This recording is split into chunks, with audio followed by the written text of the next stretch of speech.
Can we go to the different pictures, Miss Nia, is starting with our cabbage. Yan. Alam niyo bang ang repolyo o cabbage ay nakakatulong para pagandahin ang functions ng ating kidney? Hindi yung nakikita po ninyo na coleslaw lamang ha. Kailangan kakainin natin ito na hindi siya masyadong lutong-luto. Kung maaari ay half-cook lamang. Mababa ito sa potassium, kaya ideal ito sa mga may kidney problems. Number 2, can we go to the next one? Ito yung number 2 natin. After cabbage, berries. Kakaunti lang ang berries dito sa atin eh. Pero maganda na rin kung makakakuha kayo ng strawberry, blueberry, yung mga ganun ba, cranberry, available po yan.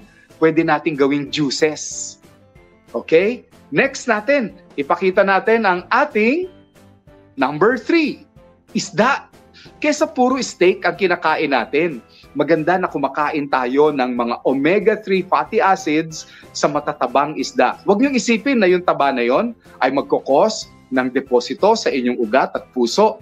On the contrary, these are the good cholesterol na napakaganda sa ating puso at sirkulasyon. Ang next natin na pagkain ay ang itlog.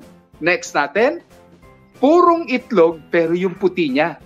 Dahil yung puti niya ay mababa daw sa phosphorus. Ngunit mataas ang kanyang quality ng protina.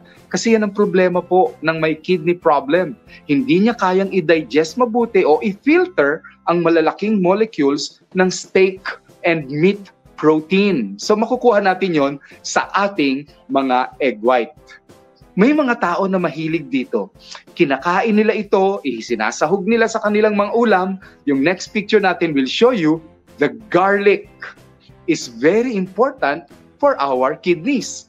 Imaginin mo, antioxidant na siya, anti-clotting pa siya. Kasi yun ang problema ng may mga kidney problems o problema ng mga may kidney diseases is that pwedeng magkaroon ng pamamaga ang ugat nila at magkaroon sila ng blood clots.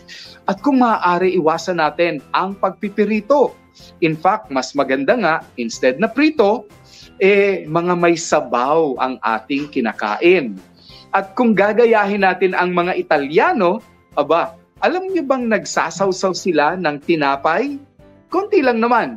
Dito sa olive oil. Pakita natin yan. Ang olive oil ay nakita nilang may anti-inflammatory property rin. Imagine, tinutulungan ang ating kidney stones para mailabas natin.